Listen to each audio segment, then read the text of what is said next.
welcome back to the channel, or welcome to the channel if it's your first time with us. This is Leanne Presents. I'm Leanne, your host for this video, and I'm here with some intriguing boxes. What we've got here is Monty Python's co-curricular medieval reenactment program. No, it's not. From Exalted Funeral. So this was I think it was on Kickstarter back in 2022. The campaign started on the 19th of October, ended on the 18th of November. It's quite a short one. They were aiming to raise $200,000 and they managed to raise $1,933,426 with a total of 15,018 backers. It's pretty good. So this was due to be delivered in October 2023. So we've just gone into 2025. We're a little bit late. These things happen. Not quite sure what happened in this case, but it's fine. It's here now. And we got the upper class Twit bundle. Read into that what you want. That's what we've got here. And we're going to unbox it. So we've got two boxes here. We got this one presumably is the main stuff. And this is Fetchez la Vache, which is like a extra game that's part of it. So I think I'm going to put this one to the side and just deal with this box, and then we'll get into that one a little bit later, because two boxes at once is too much. Okay, so let's get into this box and see what we've got. As usual for when I'm unboxing these things, I have an awful memory, so I can I can't remember anything basically what's in it. So it'll be a surprise for all of us. I have sort of given the rulebook a read through from the PDF version that was available. So this is already great. Bubble wrap! Everyone loves bubble wrap. There's loads of it. There's a lot of colourful stuff in this box, so I'm going to just grab things out and we can have a proper look in a minute. So this is just dice, but the box is amazing. Just like, I can't remember what the monster's called, which is terrible, but the beast of, is it Carbanog? No, that's the rabbit. That's the rabbit. I can't remember. This is fine. A sash, which we'll get into in a second. A pouch with tokens and a bag in it. Another pouch with coconut halves. Oh, that is the Game Master's screen. Sorry, the Head of Light Entertainment screen. And then we've got the masterpiece, the book. Let's get this out of the way. I'm going to open this so we can get the glare off. I'm also leaving fingerprints on the plastic, which is great. I'm going to very carefully. It's fine. Just a tiny little hole to start me off. I probably haven't started me off enough. Yeah. So it claims not to be an RPG because it's Monty Python stuff and it's all very ridiculous. If anyone who's watching this isn't aware of Monty Python, you won't have a clue what's going on. But that's the beauty of it. I'd recommend Monty Python. It's not humor for everyone, but it's just ridiculous. Proper British humor. You got Monty Python's co-curricular medieval reenactment program. So it's sort of an almost softish. It's not very soft, but it's got movement to it on this cover, which is taking me by surprise a bit. So this is the rule book. Great artwork. There's some characters in there. Death. It's just a penguin with mechanical arms. I don't know. Scott's penguin. So yes, the idea is we're going through sort of history, but it's also a TV show, kind of. So I think that's kind of the premise of this game. It's a really nice book, actually. It's got that new book smell, and the pages feel good. I definitely saw a cat just then. Really good quality print, I think. Lovely. It's got on the back, no upper class persons were burned, irritated, inconvenienced, or slightly put out during the making of this book. per British Society for the Prevention of Bothering Important Persons, Regulation 462B, several, I can't read that, four cows, several something cows were shot and skinned for the cover, but they had it coming. Just noticed as well, there is a ribbon in there, which is always good in sort of a reference book. Oh, a nice thick yellow ribbon. Nice. All right, let's dig into some of this stuff, because this is crazy. I gotta go for the coconut first. So of course, for riding a horse, it's something that I've never knew I always needed. Coconuts.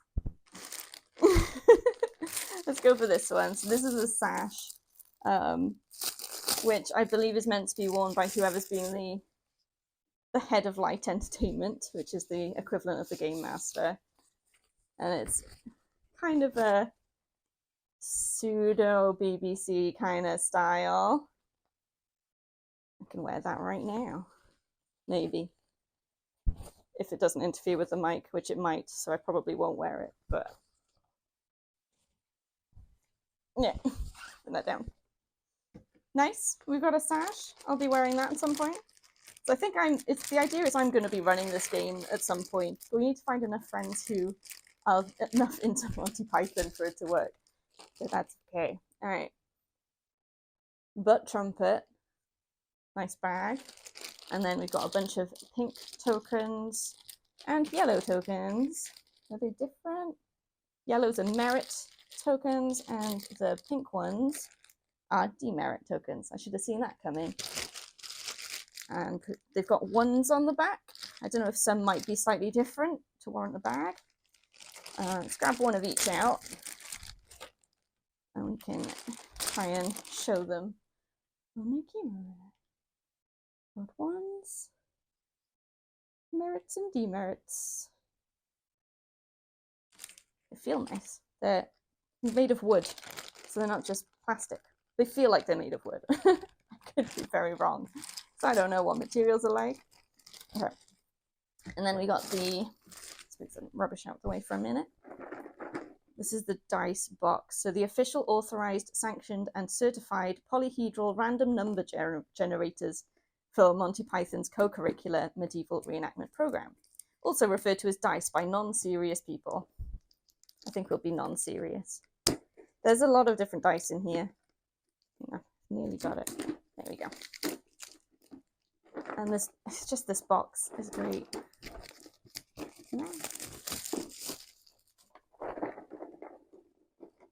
Oh, there we go.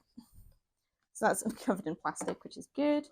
Oh, that is a real shame though. That has some of the printing, it's an imperfection on there. There's a bit of a bulge in the plastic, so it's sort of rubbed off. That's a shame. It looks like it's just the one side though, so coconuts is fine. Coconuts that has a banana. Cool, cool. And there's a blue one as well that's got things on. And it looks like it's the only dice that's got a bit of damage. Not more with the dead parrot. And a lot of different dice. Is that 29, 30, 30-sided dice there? Don't have many of those around. And then some other more normal types of dice in there as well. And you got artwork all around the sides, which I can't really show without dropping things, but because it would be covered up by the cover. Cool. And then the screen, which is what I will be using most probably. It's quite hefty compared to what you'd normally have as a Game Master screen. There's more to it than there would normally be. How do you open this thing? Okay. It's its own box. The world's most pedagogical tabletop partition. Oh, there's a lot of things. There's a lot of things. These are all my tools.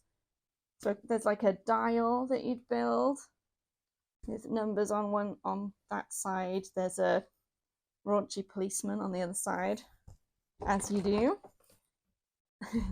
This is a pop-out kind of, I think you build it with a thing on there. Keep forgetting I got the top-down camera. A lot of this stuff, I'm going to have to read the book again to remember what these things are. It's got on air on there. And then these are all, so you've got different personas that you can play as the head of light entertainment. And each one sort of is looking for something else from the characters, so that the names are on the back in handwriting. Ralph the Wonder Llama. That might be my favorite so far. And there's Spanish Inquisition. Cardinal Zimnes. Who knows? It's a penguin. Just a penguin. It doesn't have a name. It's called a penguin. Oh my goodness. There's so many of them. So a lot of these, I think, were stretch goals. Was to get new heads of light entertainment, if I remember right, which I might not. It's just a divider, a bit of cardboard, that's fine. Those are for the dial. In this, so you've got one half in one bag and the other half in the other bag, but they go together for the dial that's in there. I don't know why they're packed separate. And then this is the actual screen. There we go. So what's fun about, I think this is where the dial would go on here. So it's all like functional, and then you've got the number would show through the TV screen. So how many complaints you've received. And then in the top is where you would insert the one that you're playing, the one that you're using. And that can change through the game, if I remember right. They get fired and then have a new one. I'll show this to the top. So it's got a lot, there's a lot to this. So there's more things that go into these slots. You've got little tips and different dice and what different numbers might mean. Some like tips and ideas. It's a really, I assume, a really useful game screen. But at the moment it's a bit gobbledygook, which is probably about right. So that's that. That's in the that's what's in the main box there. So what I need to do is move things out of the way so we can get Fetch a Levash out. So I won't pack it up properly just because it's going to take a bit of time. I need to move some things off to the side. And then move on to our second box here. Fetch a Levash. Open this up, see what we've got. So I believe this is essentially a completely separate tabletop game.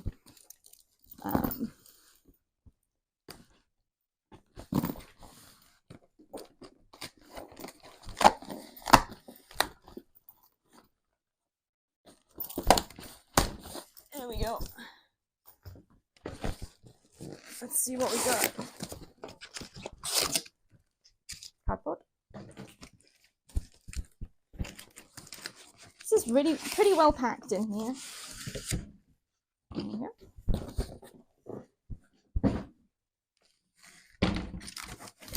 Yeah. So I believe this is based on using a trebuchet to hurl cows over a wall. From the Holy Grail film, presumably. Fetch a Levash. Deepen your knowledge of British history. I think this will achieve that. So it is 3 games in 1, and you can play backgammon on this. There's Fetch a Levash, Squashe l'Anglais, and backgammon. This is mental. Okay, a rule book. Sorry, a treatise for Fetch a Levash. A short treatise on recreating the bygone French practice known as Fetch a Levash. And it's got, yeah, component list and then the instructions. And then Squashe l'Anglais and backgammon, which is a very traditional game to also own, which I do not have a copy of Backgammon, so I expected that to be a box to come out, but this is wood.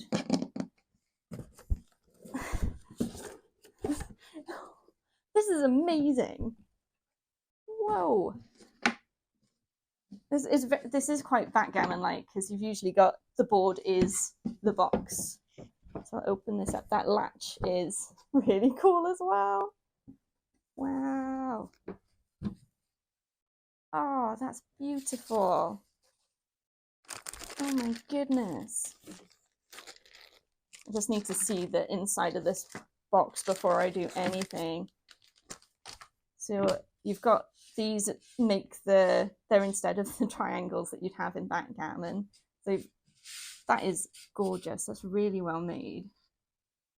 Oh my goodness. And then a wall, which I think probably goes in. Maybe. I need to look it up because that doesn't quite fit if that's how it goes. Don't think it would change. Okay. I need to check the rules before I try and force anything into gaps that they might not fit. So you got a bunch of counters. Silica gel, always useful. So little red, I guess meeples, kind of. All got different character kind of designs on them, which is really cool. There's loads of them in the bag. Not loads, but it looks like everyone is different, which is really cool. I think these are made of wood as well, because you don't see many games made of wood anymore. And then same with the black ones. A couple of these look similar, but no, they are different. They are all different. You might get some repeats between the black and the red, I suspect. And then you've got your cow.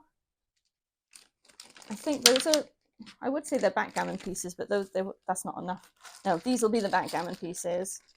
The circles. So you need quite a lot for Backgammon.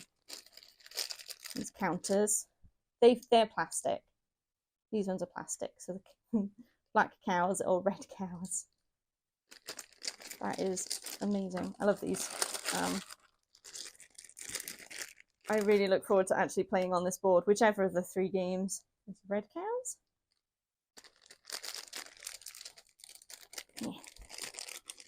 We've got red bag and black bag. It feels like there's stuff in it, but I think it's just it's probably silica gel. It's silica gel! Keeping them nice and dry. And we've got some dice as well. So I think the white dice is something to do with Backgammon. There's like a betting part of it that I never usually do when I play it. And a couple of red and black 6-sided dice. And these would be the trebuchets, which I don't know how easy they would be to set up. It's rubber bands in there, so I'm not going to set them up. Maybe we can film something separate and add it in.